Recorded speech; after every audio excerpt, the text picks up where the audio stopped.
A new study from WalletHub found that Iowa is the state with the worst economy. It looked at 38 factors, including the unemployment rate, changes to the state's GDP, and the median household income. Local 5's Alex Fulton asked economists if the study is a reflection of what's actually going on. Well, Stephanie, Iowa State economics professor Peter Erasm tells me Iowa's economy has been struggling since 2016. The state has a smaller labor force because it has an older population and many of them retired during the pandemic. That's not very appealing for major employers who sometimes need hundreds of workers to staff workplaces.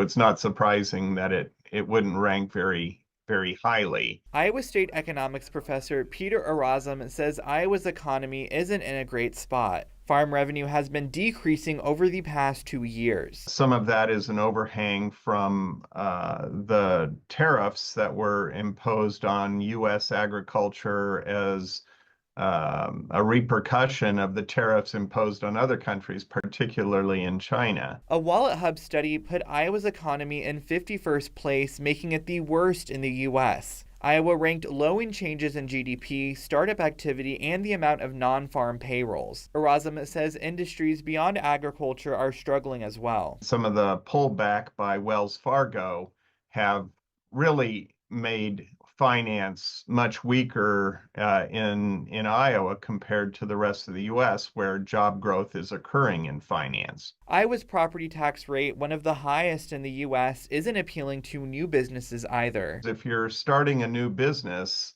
you don't have any income and you don't have any sales, so income tax and sales tax aren't particularly costly to you.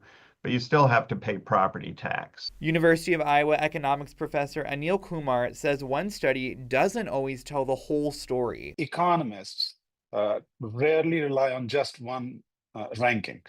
We often look at an average of rankings to get a clearer picture. At the end of the day, Erasm says Iowa's placement is debatable. Whether it's dead last is a matter of opinion, I suppose. Now, Erasm says that Trump's tariffs are expected to decrease demand for crops from Iowa farmers.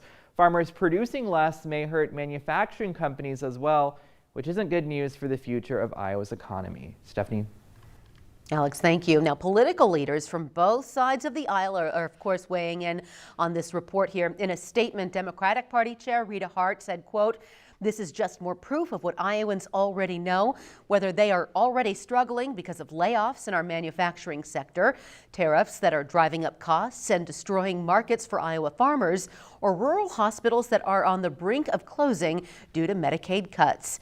GOP Chair Jeff Kaufman sent a statement saying, quote, "Joe Biden left farmers behind, plain and simple, with a focus on woke climate policies like the Green New Deal, hindering American energy production through endless red tape and unchecked federal spending that resulted in record inflation.